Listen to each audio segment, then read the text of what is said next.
Now, the subject of this year's International Women's Day lecture is Caroline Norton. And on display here, we have two pictures from the Parliamentary art collection. One is a pen and ink portrait recently acquired by the House of Commons Committee, and the other a donation to the House of Lords, which they have kindly loaned to us for this evening's event.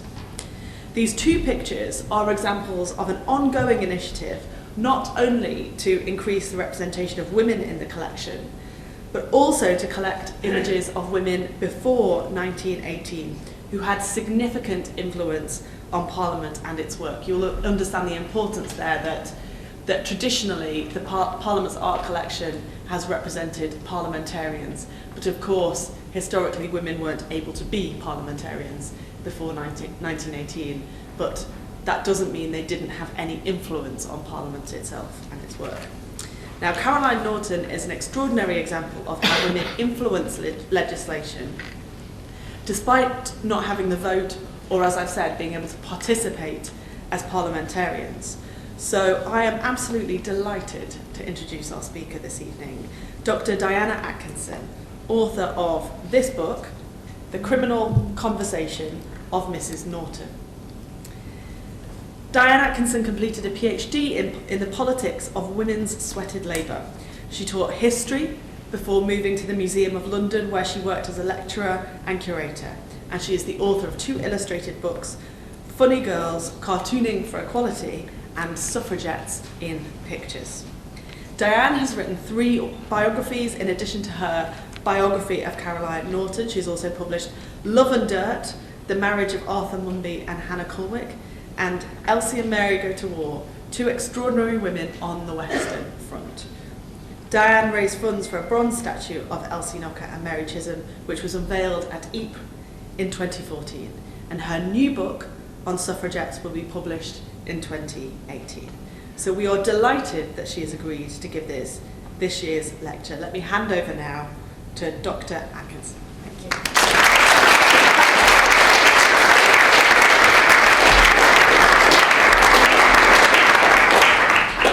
Well, thank you for coming this evening. May I introduce you to this lady who is responsible for the passing of the first piece of feminist legislation in this country. It's Caroline Norton. It's a self-portrait, or as we would say in today's parlance, a selfie, and it was made in 1828, and this was 1 year into a very unhappy, violent marriage.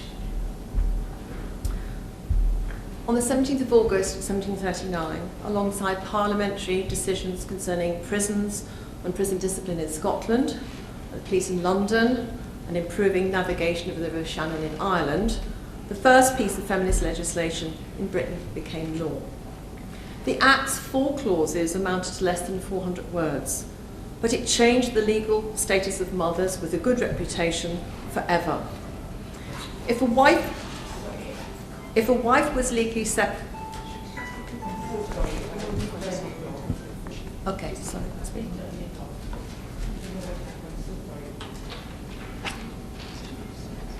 If a wife was legally separated or divorced from a husband and had not been found guilty of adultery in a criminal conversation case or in an ecclesiastical court, she was now entitled to have custody of her children up to the age of 7 and periodic access thereafter. In 1836, the Prime Minister, Lord Melbourne, was accused of having a criminal conversation, i.e. committing adultery, with this lady, Caroline Norton. She was a novelist, a poet, a songwriter, and the wife of George Norton, who was a trained barrister and a police magistrate. Lord Melbourne was found not guilty, and George Norton was humiliated and a laughingstock in the British press. The jury had seen the case for what it was, hurt feelings being paraded for political reasons. Lord Melbourne was a Whig, and the Norton family were ultra-Tories.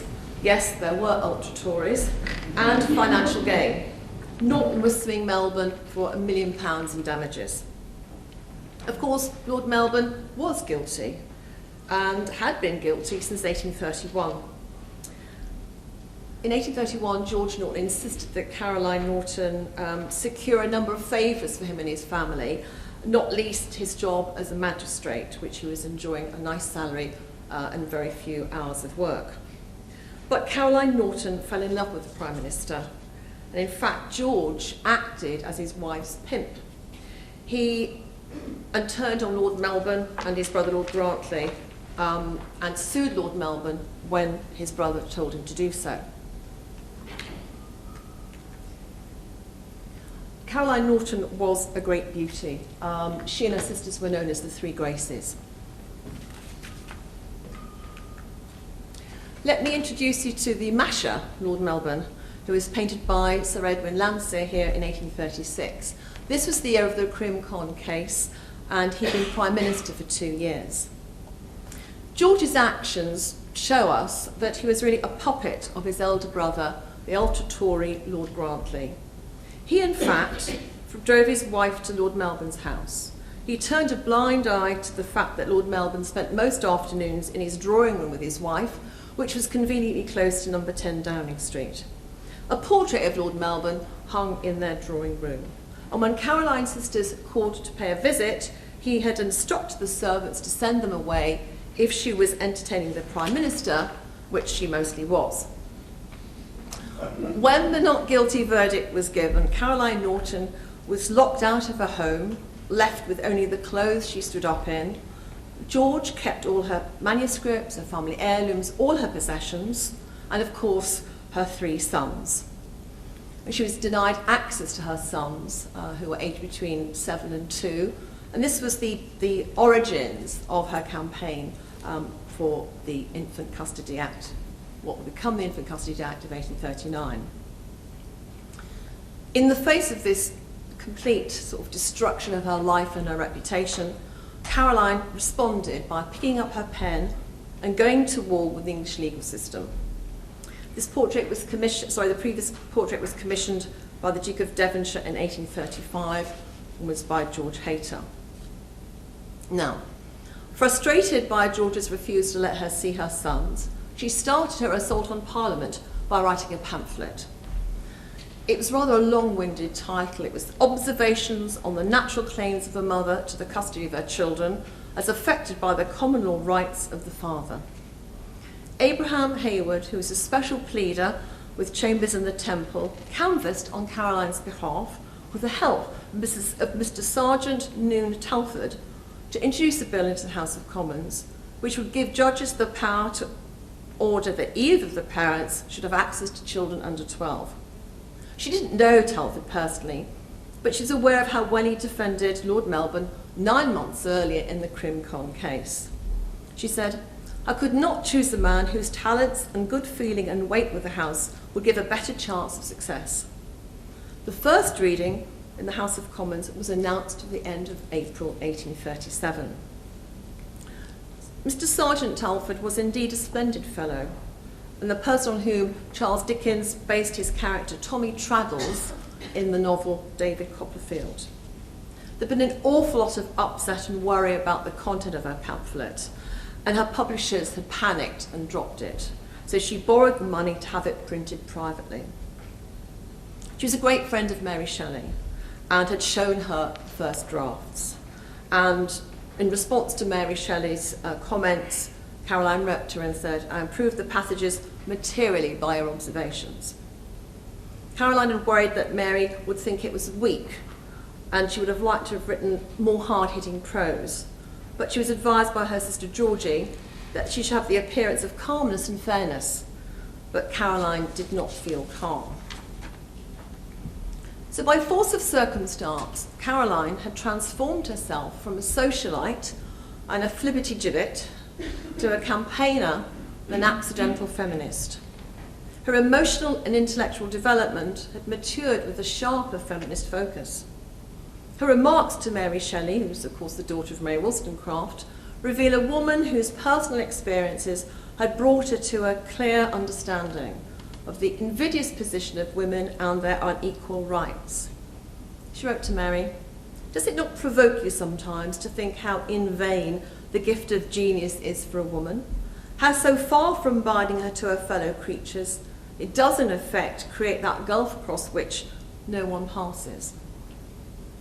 Caroline's brother, Brinsley Sheridan, who was paying her lawyer's fees and living expenses, worried about the indelicacy of her appeal to the public by writing a pamphlet.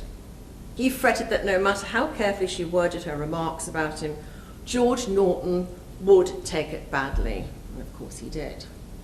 I really dread it drawing forth a counter-statement from Mr. Norton, and that he would print his own pamphlet, not to contradict her, but to make a series of accusations, true or false, it matters not, that must injure you and make your position more disagreeable than it is even at present.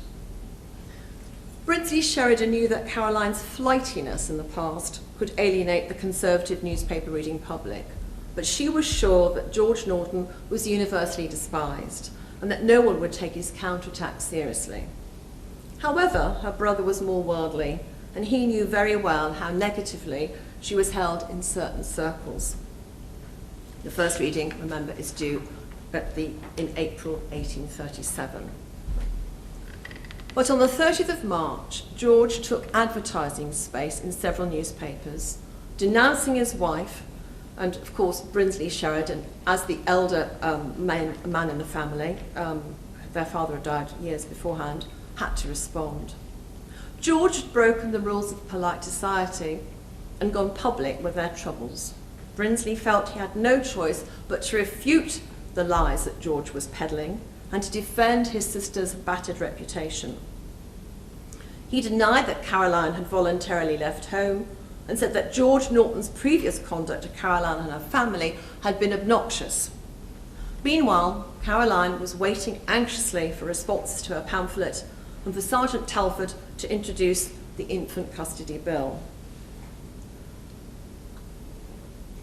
It was read for the first time in the House of Commons on the 20th of April 1837, and the second reading was scheduled for the 24th of May. But there was a lot of strange behaviour coming in her direction from George Norton and his family. Suddenly, he was writing to her in quite readable terms, which was a novelty, and she was very suspicious of his motives and about his offer of a reconciliation. On the 23rd of May, the day before the bill was due to be read for a second time, George came back to London from their country home in Surrey, and he asked Caroline to visit him in a family house in Knightsbridge. The upshot of that was on the 24th of May, Mr. Sergeant Telford announced he was postponing the second reading for 2 weeks, and it would now take place on the 7th of June. This was to do with what were called the Norton negotiations, and Caroline's painful separation from her children had been the catalyst for the framing of this bill. And Telford really needed her to be advising him from the wings on the way forward and the content of the bill. He was going to put it to Parliament, he was going to talk it through Parliament, he was hoping to get it passed, but he needed her personal experience and he did a great deal of the research that she conducted on her own behalf to actually speak and debate on this bill with authority. And until she was fully focused, he was not able to do that, and that's why there was this 2-week delay. And it was very hard for her to focus on this because George was always dangling the possibility of her seeing her children. And she spent far too much time analysing his letters and writing back to him. On the 29th of May, George offered her a reconciliation, another chance to make their marriage work. He insisted that she give up all power to him and his brother. He wrote very sanctimoniously, which was veiled with serious menace, that if amicable arrangements did not take place, hostile proceedings would go forward. He offered her 2 possibilities: that she was restored to him and the children and his society, or she was restored to the children only. The first option meant that she had to live a life which reversed the past. She'd have to change her ways and mind her words and her behaviour. And George suggested, if he preferred just to have the children only, she would have to see his brother and promise to entrust him with all the arrangements that George would pursue and insist on for her to see the children. Norton said as soon as these decisions were made, she could go and see the children. By this time they were in Scotland because their eldest child, who was 8 at this time, was in the pre-tubercular phase. He was a very frail child, later on became consumptive, so he'd been taken from London to Scotland for the cleaner air. George hoped that her love of the children and contrition about the past would enable her to compromise. Caroline replied immediately. She kept all her family informed of developments, but she made it clear to George that she had a team of people behind her. She wasn't working on her own, and one of her team was her brother Brinsley. She knew how poisonous relations were between her brother and George Norton, and this was the first time that she'd actually mentioned his name. The mention of her brother in her letter had clearly upset George. And his tactics really became very, very menacing indeed. His strategy was always to seem to be reasonable and apparently see things from her point of view, but in the end to lay down his wishes in the most unflinching terms. He insisted that she exclude Brinsley from the negotiations, and of course she refused. Shortly before the 7th of June, when the bill was to be read for a second time, Telford was forced to postpone the bill for another 2 weeks. Again, compromise between the toing and the froing between George Norton, his brother Lord Grantley, and Caroline Norton. It would be easy for us to say she should have ignored these letters, but the fact she hadn't seen her children for 18 months at this point meant she was very conflicted, and her attention was completely distracted by these spurious offers. In the end, they were spurious offers that George was making, and of course her attention was not fully focused on the bill.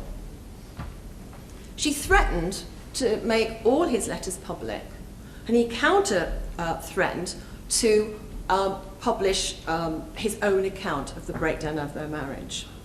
He said if they did not settle the affairs, the reconciliation or access to the children, there would be what were called revolting exposures.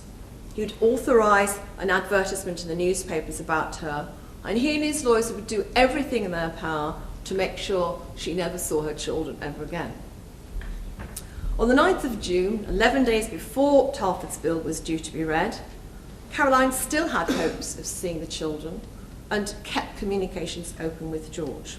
But of course, in the end, George Norton's manipulations and machinations worked, and on the 20th of June, Telford, sort of frustrated by this stuff going on in the background, withdrew the infant custody bill for that parliamentary session and announced it would start again in 1838.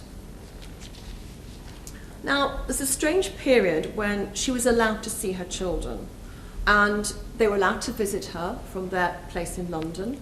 And on one particular day, Brinsley was very unwell. That was the middle child. And his father was away, and he begged his mother to let him stay with her for that evening. And she wanted him to stay, but she was so afraid of George and what he and his brother would do, she sent him back in a carriage to their London home. She took them, and she was soothing her little boy outside on the doorstep when suddenly the door opened and George's very cross and not very nice sister Caroline came to the door, insulted her, and shouted at the little boy. Caroline lost her temper, and it was a very unseemly moment. The next day, Caroline sent a carriage for her children, hoping it would be returned with the boys inside, but it was returned empty, and she was told the boys would not be coming anymore. After the scene at the door, his sister had summoned George, her husband, from Guildford, their country house, and he was there when Caroline went round to see what was going on. She tried to push her way into the house, but was kept out by George, was pushed out by George and his sister, and she came away much bruised. Caroline next heard that the boys had been taken to the country houses in Surrey, in Guildford. She sent a letter to their nursemaid asking after them, and it was sent back to her by George's brother with no reply. So she went out to Guildford to see what was going on and to see the situation for herself. When she arrived there, fortunately, Lord Grantley was out, and she somehow managed to get into the nursery, and she was sitting with her son on her knee when Grantley marched back into the room and ordered her out of his house. He pulled and shook me fiercely by the arm. I said I would indict him for assault if he was so violent with me. He let me go, but called the servants, and he and the butler took hold of the sick boy by his arms and legs. My arm was around him, and I was afraid they would break his limbs. I made no struggle on that account. I let them do what they would, and the children were taken away screaming. Grantley ordered the servants to lock the children up, and Caroline was thrown out of the house. She returned to London and was confined to bed for much of the rest of the summer. All direct contact between Mr. and Mrs. Norton was ended, and George's legal team was threatening to take an advertisement about their affairs and go public.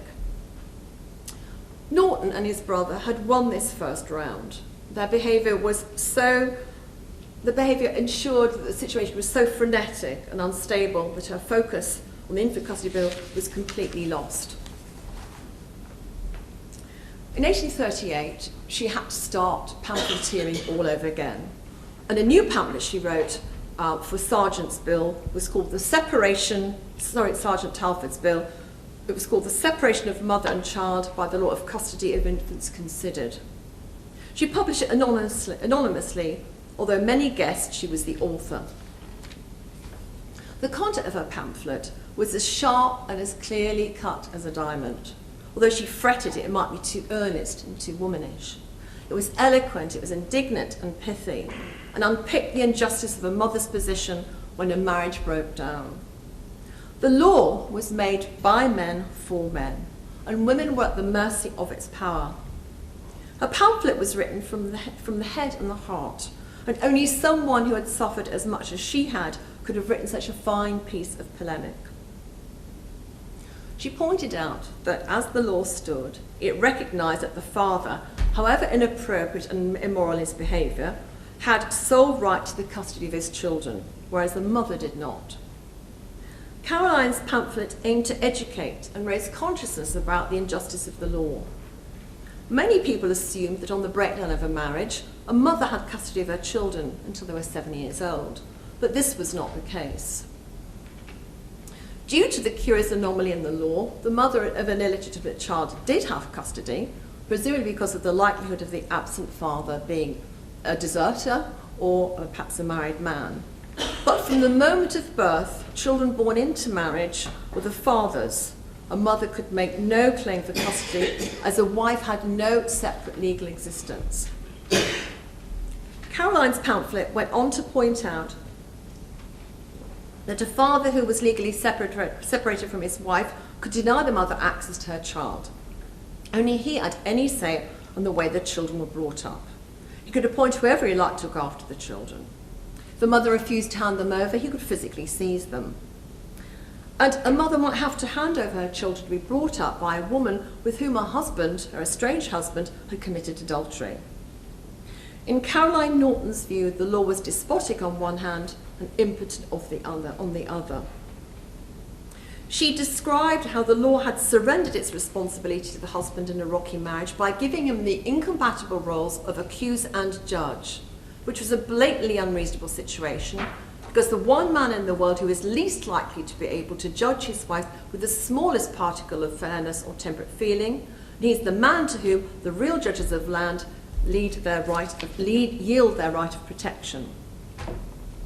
Caroline underlined the hypocrisy of her country in a legislature which paraded its loathing of oppression, where a master could be charged with assault if he struck a servant, and that violent and offensive language were punished. It's a strange and crying shame that the only despotic right an Englishman possesses is to wrong the mother of his children. George's name wasn't mentioned in this pamphlet, but the details of the criminal conversation trial were still fresh in many people's minds. It had been such a scandal at that time. Readers knew that he hovered over every page, and that Caroline's experience of his fickle and tyrannical behaviour informed her rhetoric from beginning to end. If George had read the pamphlet, which he probably did, he would have seethed to see his shabby behaviour exposed, to underpin the legal demand for a change, which, if successful, would have constituted another defeat for him. Not everyone was happy in Caroline's family about what she was trying to do. Her uncle, Sir James Graham, as the most senior member of the family, was a firm believer in the law as it stood. And Caroline found it astonishing how even kind and good men narrowed their minds on this subject. It was a curious position for a man to adopt who knew all about the dark side of her marriage. But Caroline carried on lobbying politicians whom she hoped would support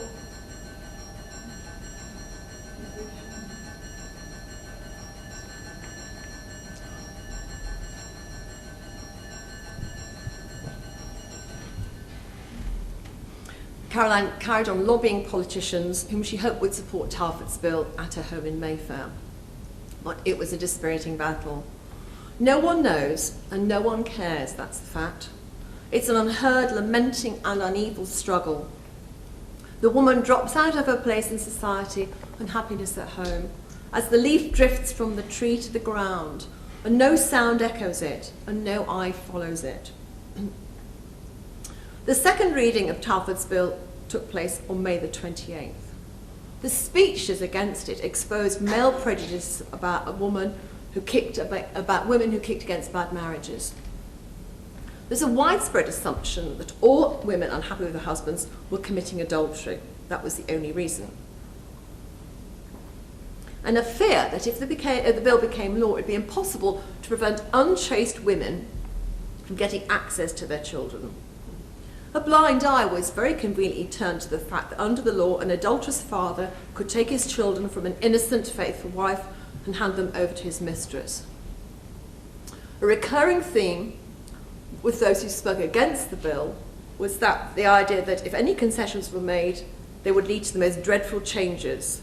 And once faithful and devoted wives and mothers could become a dangerous menace to society.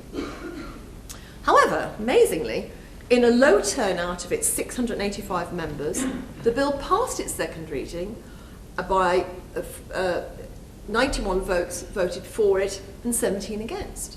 And it was sent to the Lords for debate at the end of July. Before the bill was debated, Caroline wrote dozens of letters to the Lords and peers who she thought would be sympathetic to the principles of the bill. However, excuse me, the Nortons had a very valuable ally in the House of Lords. He was a real political ally and he was a family friend. Lord Wintford, who was William Draper Best. He'd been a key member of Lord George's legal team in the Crimcon case in 1836. Lord Wintford produced his own pamphlet, and he said it was nothing more than a vendetta by Caroline and mentioned her by name. Caroline had gone to considerable trouble to keep herself out of the newspapers in the weeks leading up to the debate. But Wintford's pamphlet was a blatant attempt to smear the motives of the bill. When it was debated in the House of Lords, 9 peers voted for it, but 11 against. And even our great friend Lord Brougham spoke at length against it. It was a disappointment for Caroline to hear the arguments he used. He said, "It would open the doors to such frightful changes in the whole of this country and the whole of the principles on which the law of husband and wife was founded." His most extravagant remarks came in his final objection to the bill. There's one thing which more than another tended to protect the sanctity of the marriage vow. It was the love and affection which women bore to their children. What could have a more powerful tendency to make a wife faithful than the knowledge that infidelity on her part would sever her connection with her offspring? But would not this salutary influence against criminality be removed if the wife should be told that by the short-sighted and one-sided humanity of their lords, she might, when living apart from her husband, obtain access to her children? Brougham's fears that the bill was a veiled attack on the institution of marriage and patriarchal values on which society and the law had been constructed were widely shared by the House of Lords. Lord Wintford spoke when Brougham had finished. He blustered that the bill could only do a great deal of evil and produce no good. It would inflict hardships on husbands, and families would be ruined by the cost of litigation. The father's lawful and natural duty to educate his children would be undermined. Winford questioned how a father's duties could be performed unsatisfactorily if his efforts were neutralised and counteracted by the influence of the wife.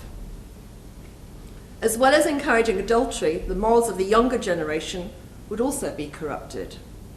Yet when Lord Winford died in 1845, his obituary remarked of him, "He was described as a man of pleasure whose devotion to the opposite sex amounted to a controlling passion."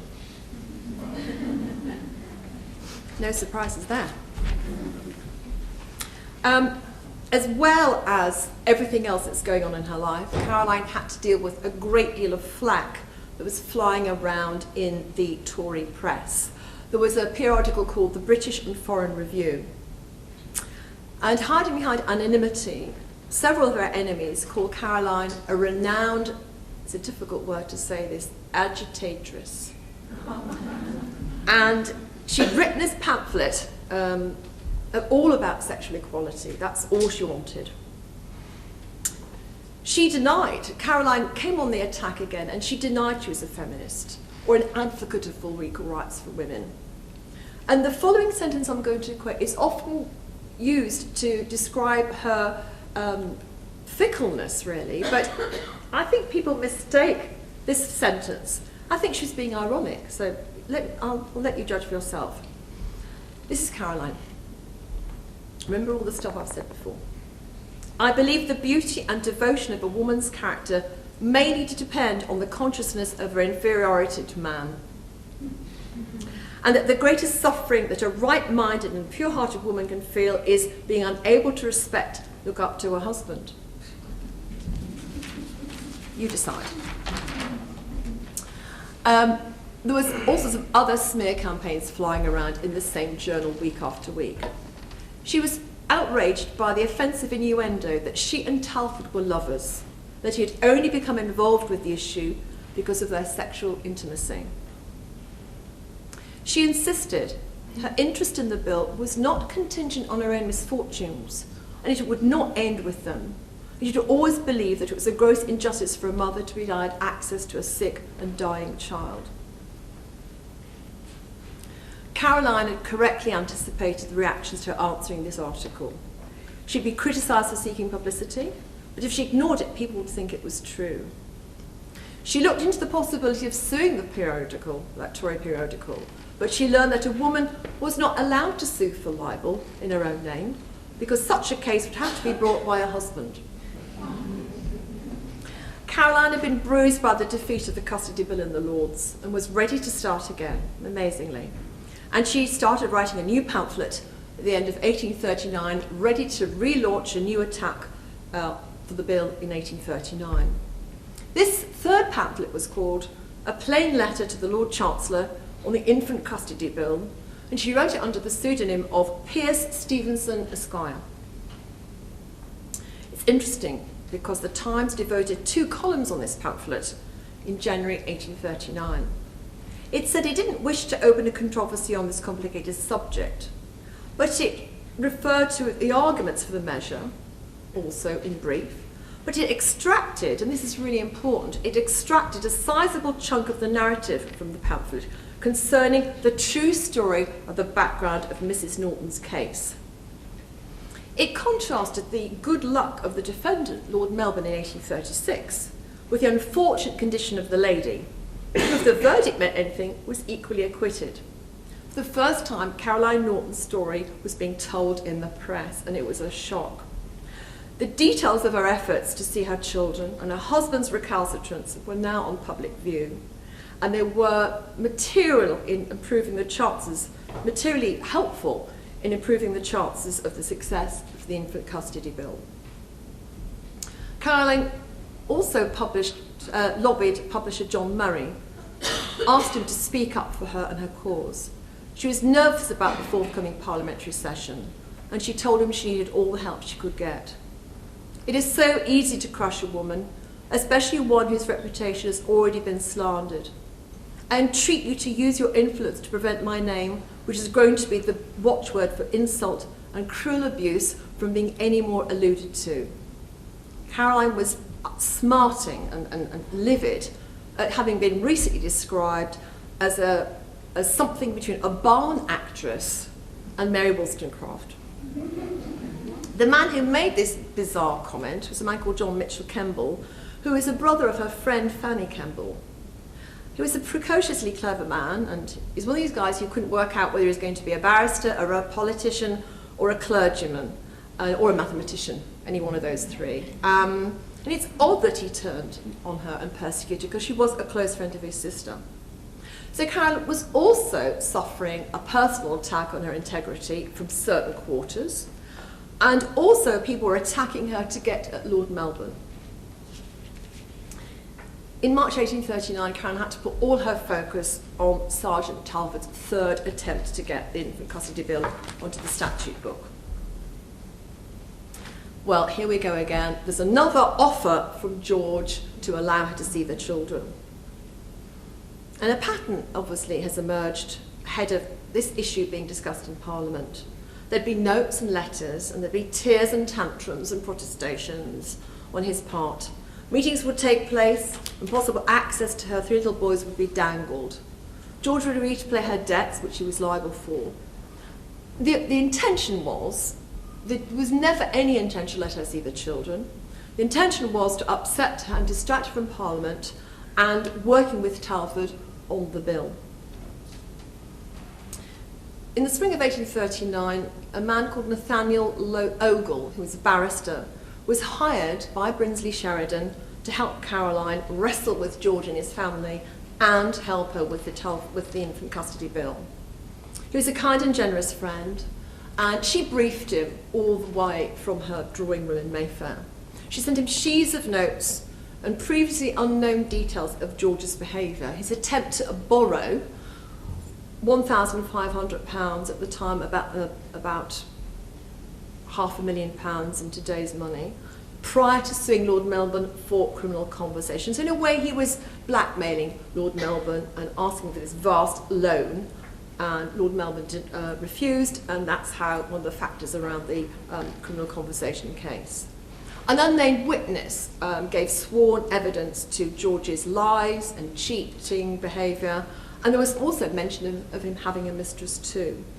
And his behaviour as his wife's pimp was also detailed. And all these details were then passed on to Nathaniel Ogle. Caroline had a really high opinion of Ogle's work on the Act, and she called him the genie in the bottle.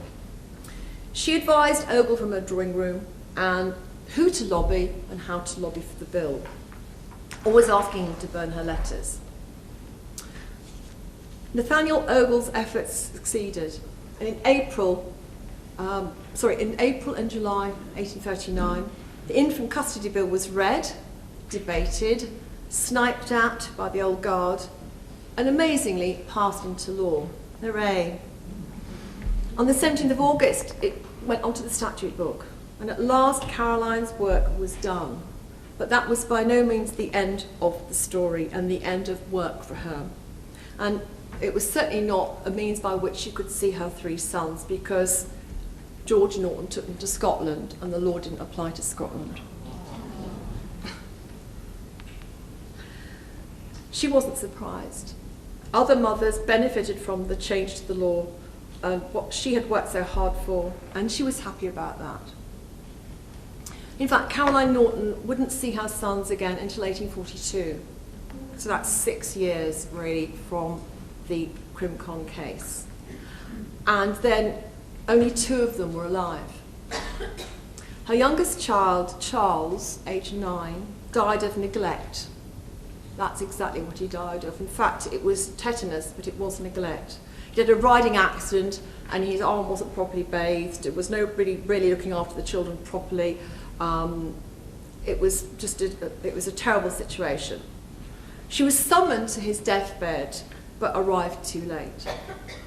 From that moment on, even George Norton would not deny her access to her 2 surviving sons, but was always on his conniving and cavilling terms.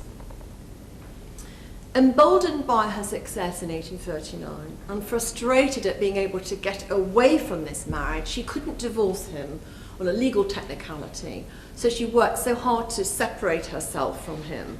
But that was, again, another battle which she would have to get in the ring and fight, almost like in a bare-knuckle situation with George. Unable to get away from him, to get legally separated for another 10 years.